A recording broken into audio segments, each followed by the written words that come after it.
what that dream is that you have. I don't care how disappointing it might have been as you've been working toward that dream.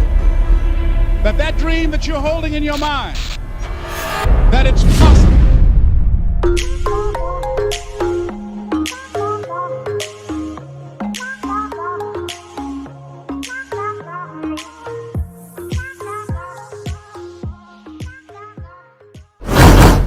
Jangan lupa tekan like dan subscribe.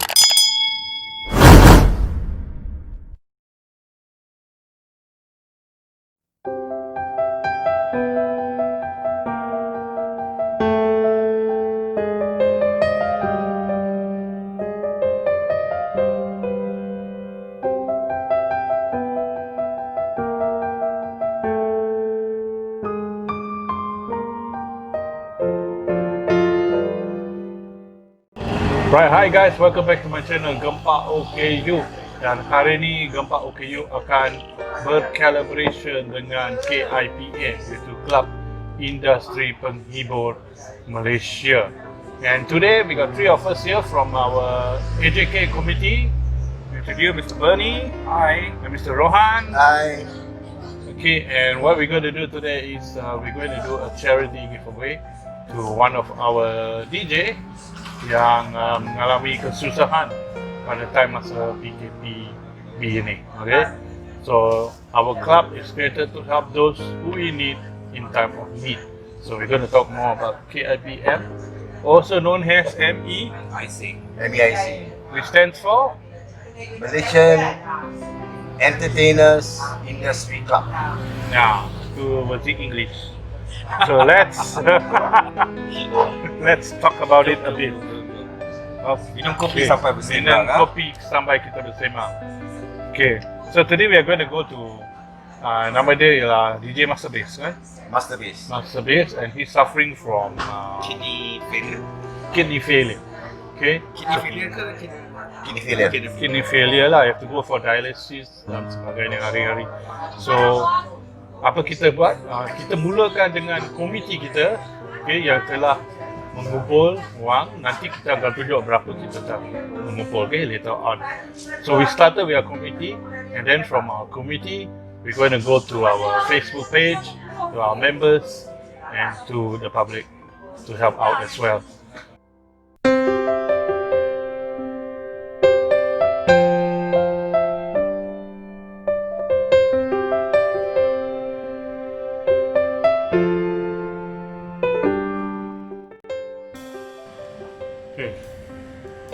Right, we are now at Masterbase Residential.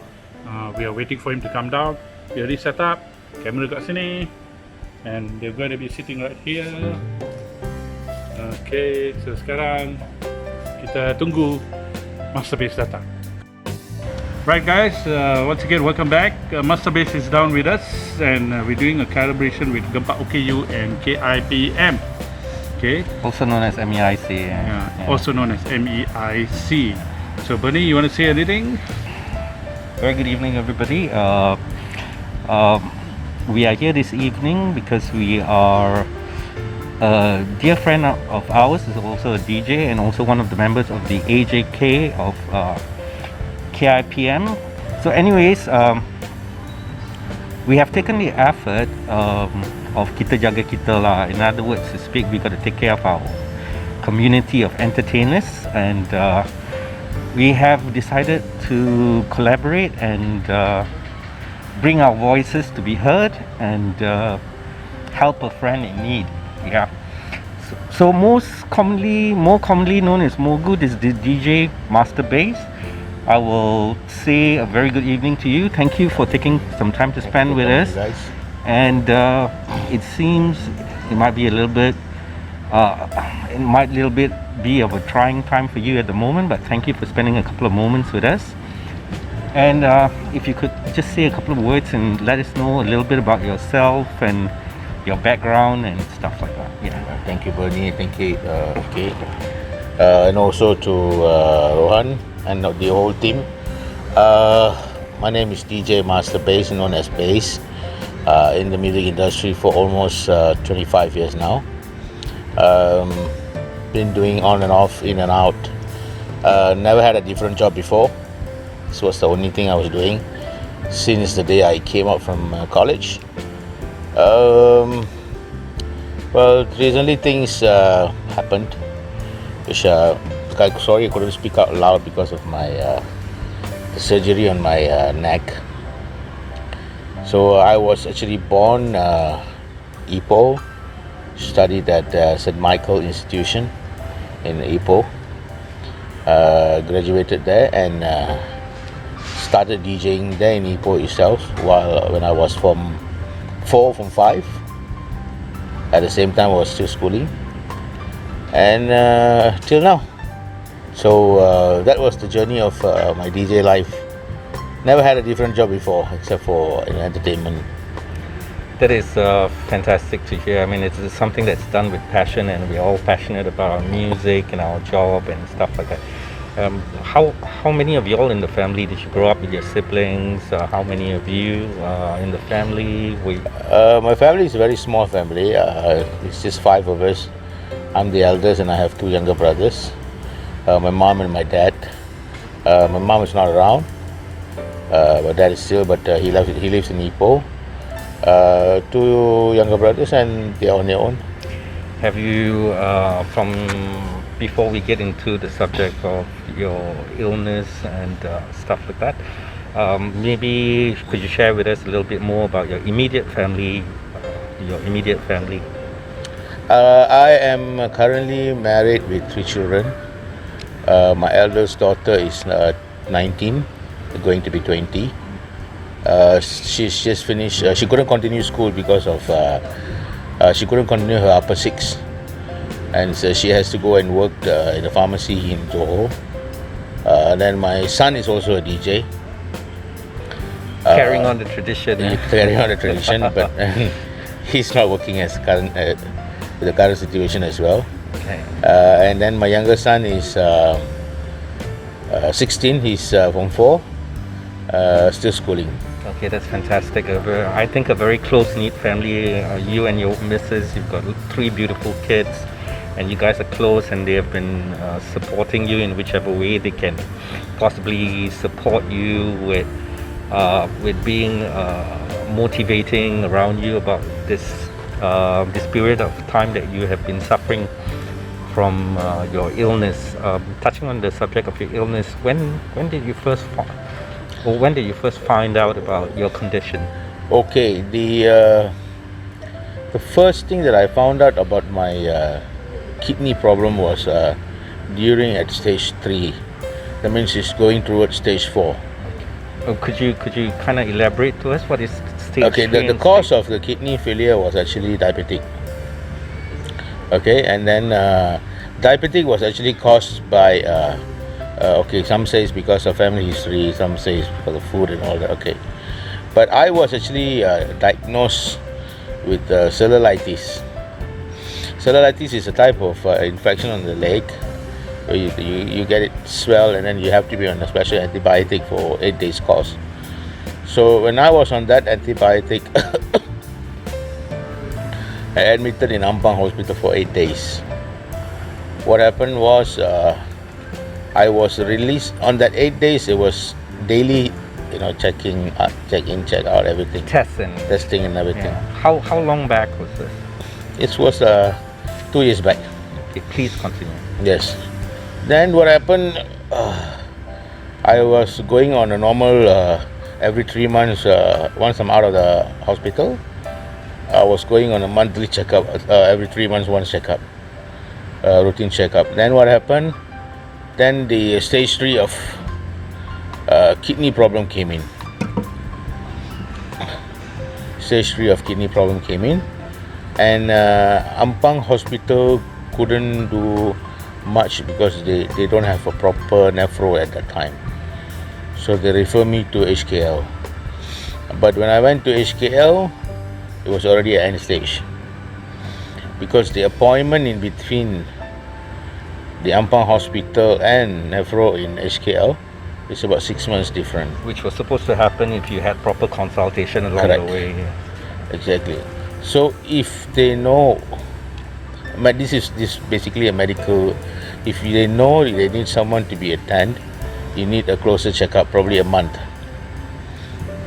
But when you go through appointments, but that's where they drag the time. See, like then after that, what happened?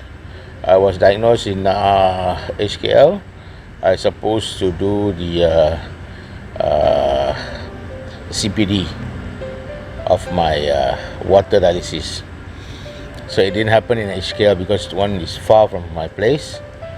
I couldn't go there, and I did not have any confidence on HKL at that time because there wasn't any proper, the consulting wasn't there. The doctor just said, okay, you have this, you're diagnosed with stage 5. Okay, we're going to operate you and you're done.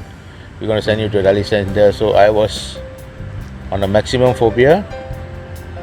At the same time, I tried to find some alternate way to access myself out. Oh, and what do you mean by an alternate? I tried some traditional traditional medicine and all that, and I tried to go on diet and all this. So that diet and traditional medicine lasted my kidney for a little bit longer. That means it prolongs the lifespan. The lifespan of the kidney. Would you say when you say stage 4 and stage 5 of your illness, are you depending on just one kidney at the moment, or? I wouldn't know at that time. Okay. Because I was not being informed. And as we know, we have 2 kidneys. Yes, correct. The one should be working. So the last thing that I know was the kidney GFR function was only 11%. Okay, 11% of it working in a working condition, so to speak. Yeah. If that was how long ago was that? If since then, and if we move forward to your current moment, how long ago? That happens during the month of 10 last year, when I was following up with HKL. October 2019. Correct. And fast forward, currently, how many surgeries have you been through? And can you tell us a little bit about what's happening from October till now? Can you tell us about your medication and treatments that you've been through, your surgeries, and whatever that's been provided and assisted by the clinical factor of the hospital? Has it been helping you to kind of like maintain a little bit of a quality of a life? I would say that how would I put it? I was actually admitted in SUKM, which is a semi-government hospital. So basically there everything it's money lah. Even though you don't pay now, you still owe them.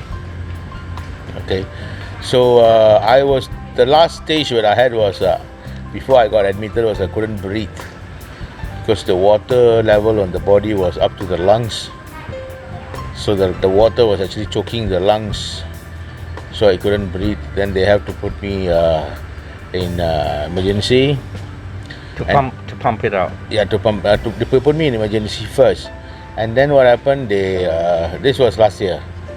This early this year, before the COVID. Okay. Okay. Yeah, so February. Yeah. So what happened after that? I was out from the hospital. I got another appointment. They were forced me to leave the hospital because of the COVID. Okay.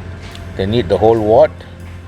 So they told me, okay, you go back first, and we'll fix an appointment. So the doctor's supposed to see me after 1 month. So that's supposed to be February. So it's supposed to be March my appointment. But March I couldn't do anything.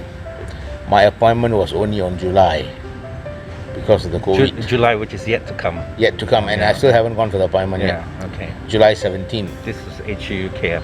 Yes. Yeah. So the time frame that we've been pulling this is too long. Okay. So I thought, okay, never mind. I will try to wait and see what happens. So at the meantime, or while waiting, I got admitted again. Because my body starts growing, swelling, legs start swelling, the water retention is too high. A reaction to the illness, basically. Correct. Yeah. So I have no choice. I was admitted in emergency. Then Where was this at?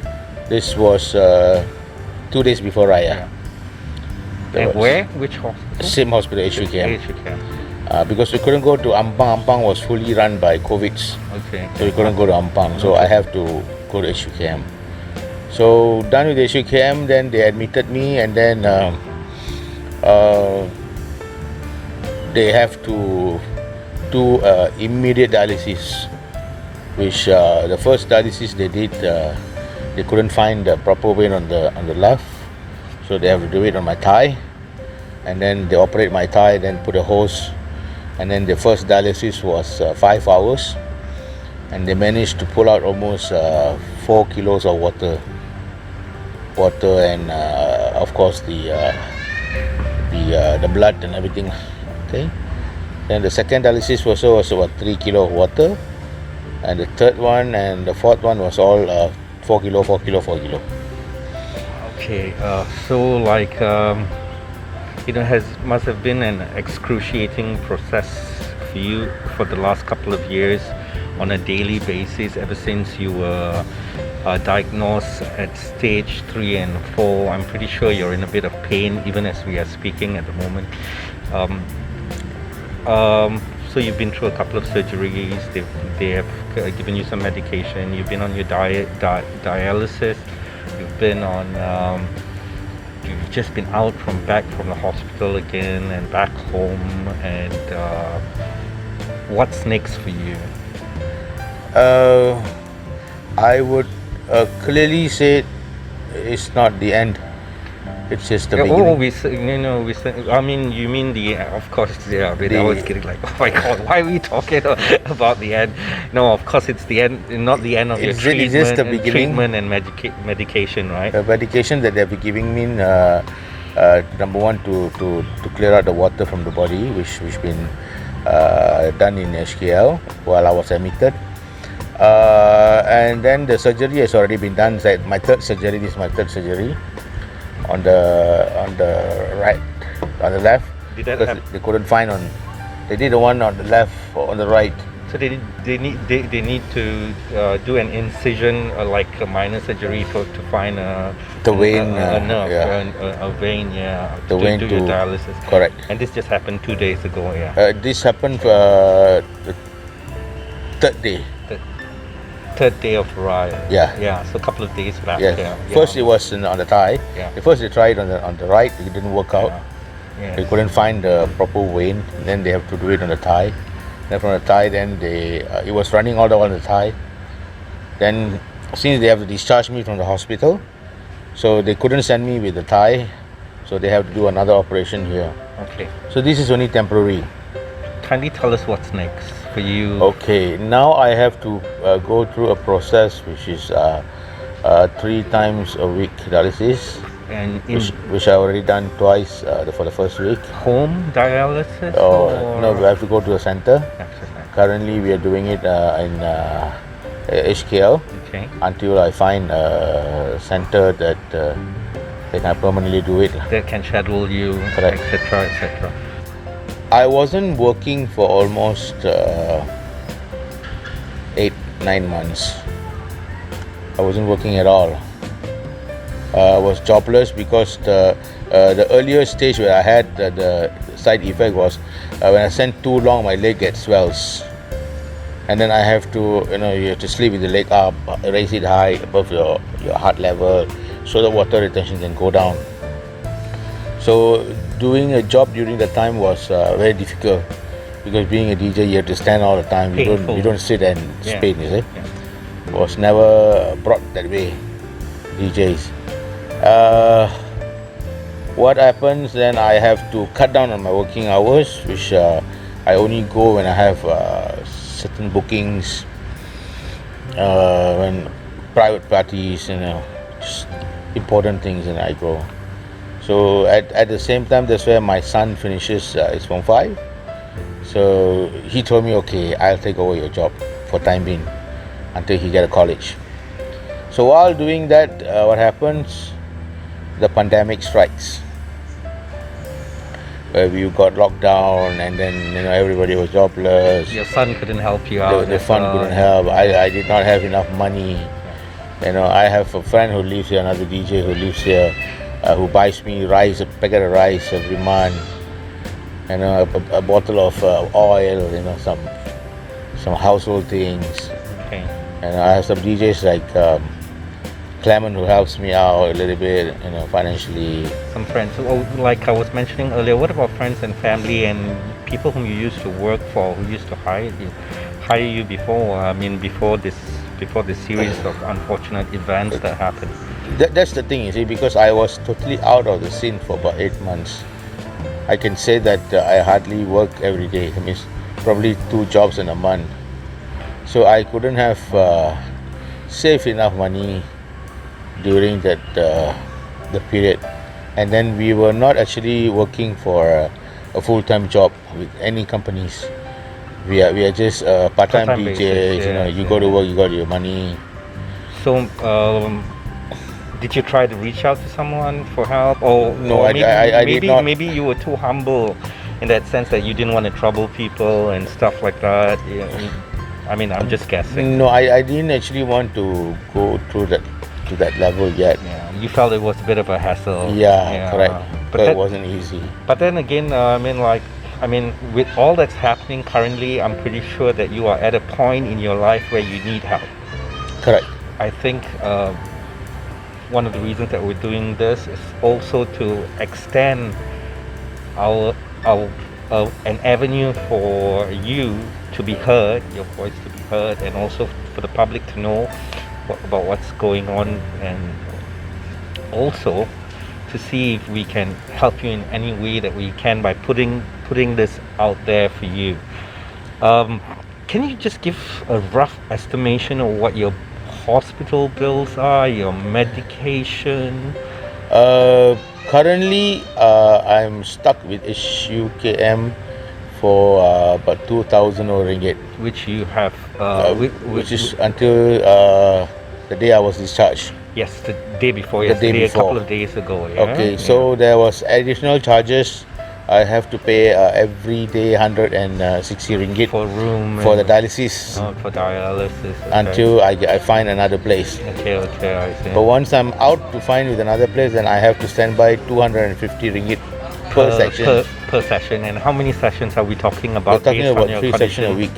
3 sessions a week. That's 12 sessions a month. Correct.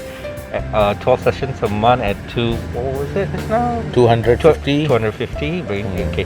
Apart from that aside, what about medication and other stuff? It comes everything because like I said, HUKM, it comes the whole package comes with the medication.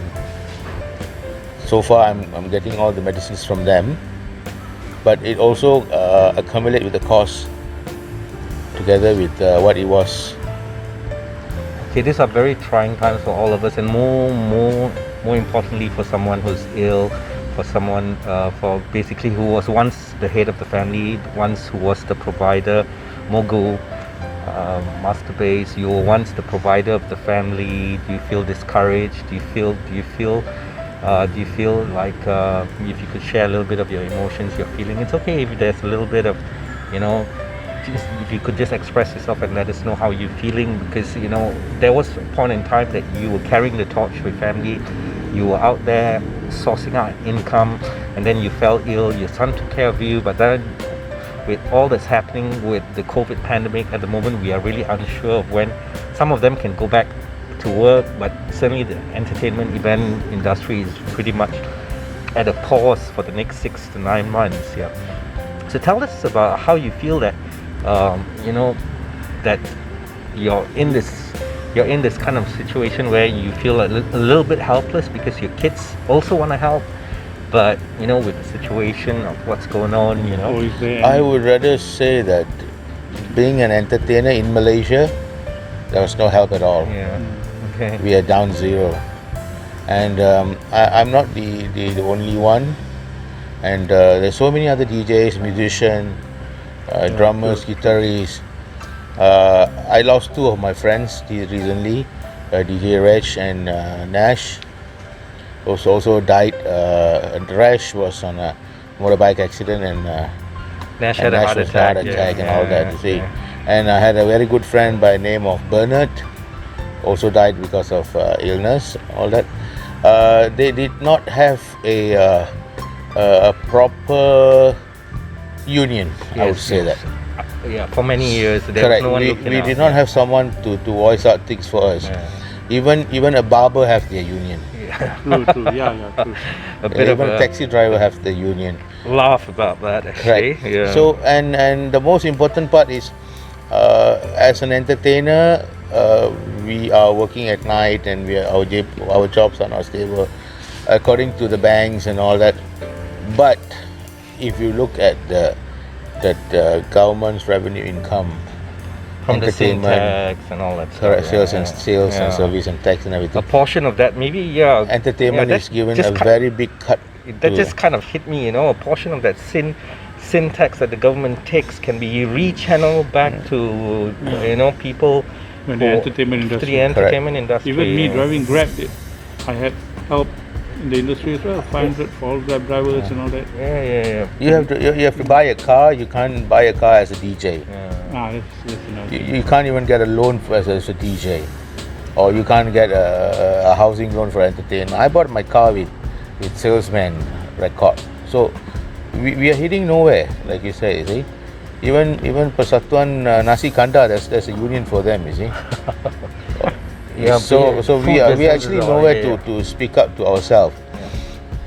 You see, and then there is no proper like what we call it, a team which runs the welfare, the in needs of DJs, the in needs of entertainers, because the group of the amount of people of entertainers who makes people laugh and smile and happy, It's huge. it's huge.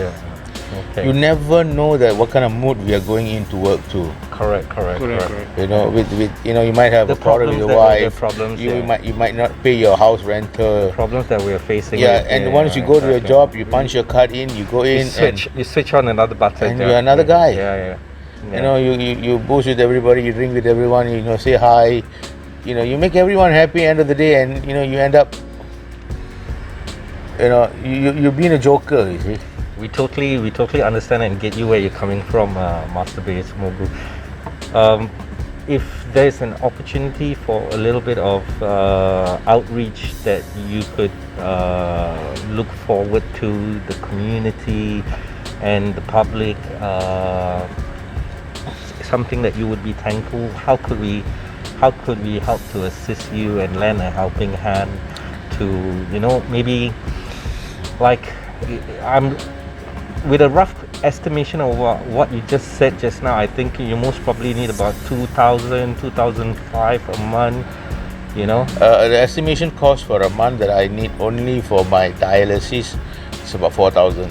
It's about 4,000. It's about 4,000. Yeah, That's a lot. that's about 250 times 12, right? 12, we were correct. talking about. Yeah. So and then the dialysis is okay. Normally the dialysis would cost you about 160 ringgit. Yeah. And then you need to buy the injection Okay. because every time when you dialyze, Okay. your blood goes in, and then whatever dirty blood will be removed. Correct. And the Yes, percentage of the blood A in your body transfusion, yeah. will go down. Yeah. So they need to add in. Correct. Basically a blood Correct. transfusion. So yeah. that will cost you another 150 ringgit. I see. So everything basically is money lah. I know. It certainly is. Okay, what we've done is we're starting a charity drive, but we've starting with our own Committee members. members. Yeah. And our first collection that we want to present to you is from our own committee members as well. Okay, and we would like to present to you under KIPM with the amount of 1,040 ringgit. So this is just a start of the first part of the charity. So basically, you do not have monetary support coming in from family. Yeah, I mean basically your immediate family, and we certainly hope in the near future that we will be able to work on something substantial for you. and reach out to various organizations. If there's anybody that we will have a conversation with you a little bit later on off record and see which organizations you have approached and who have you not approached, to get a bit of a insight into it, and see where we can go from here by putting the word out to the public and reaching out to various agencies and NGOs who will take this opportunity to help out another human being, another Malaysian, another person who has contributed to the economy of the country, and we really hope that everything goes well from here onwards, and then we hope that the funds will start rolling in once we get the word out there. The fund is one thing. Mine is already happening. Okay, now we need to build something to prevent something. True. There's no point crying on things what happened.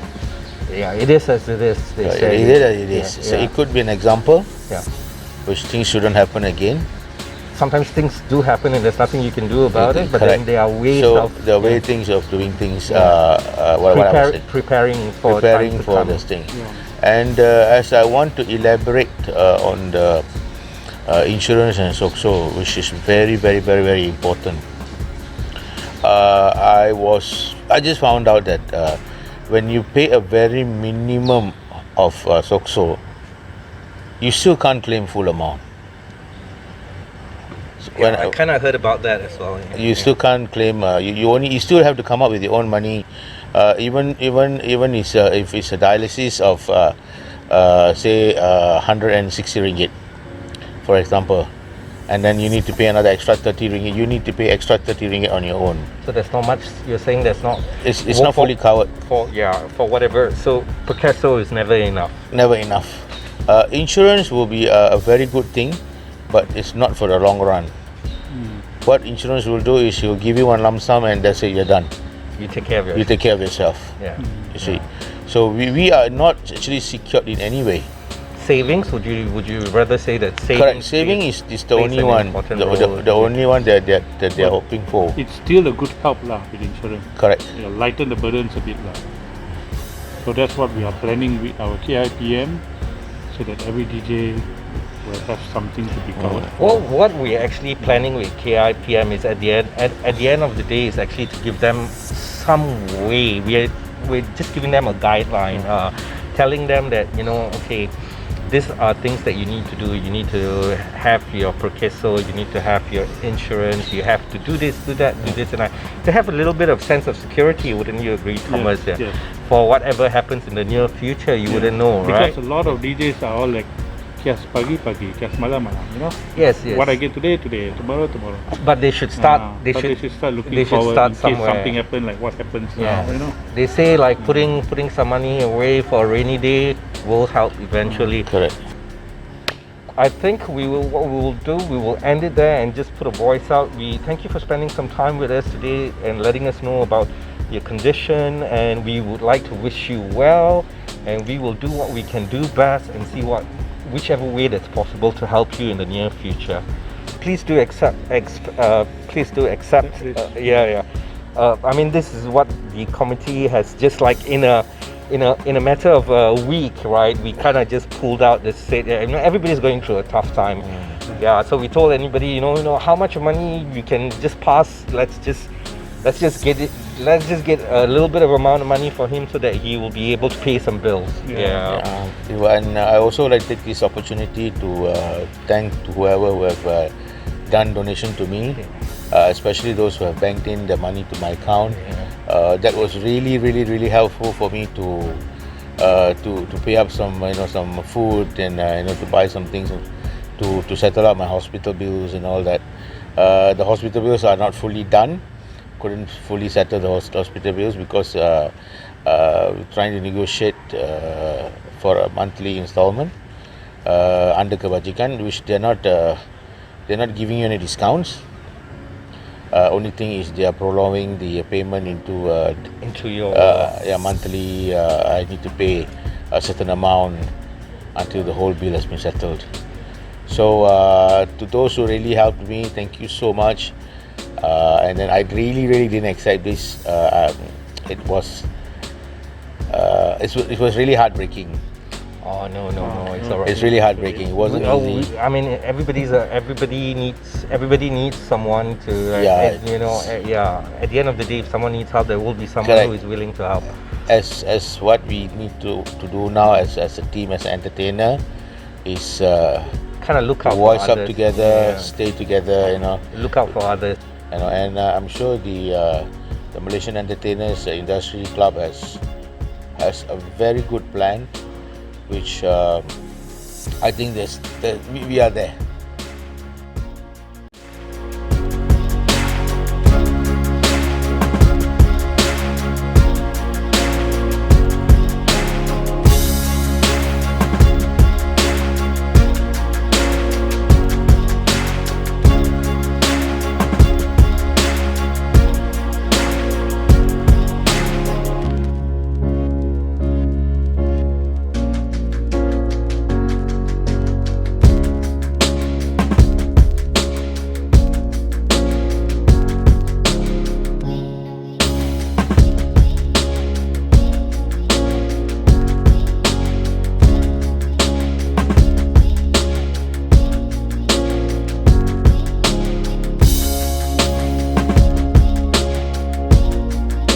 Before I end this video, I would like to make a short announcement.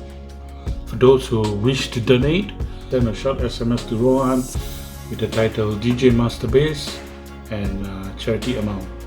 Okay, we want to do an accumulative calculation so that we can know how much our charity drive has collected so far.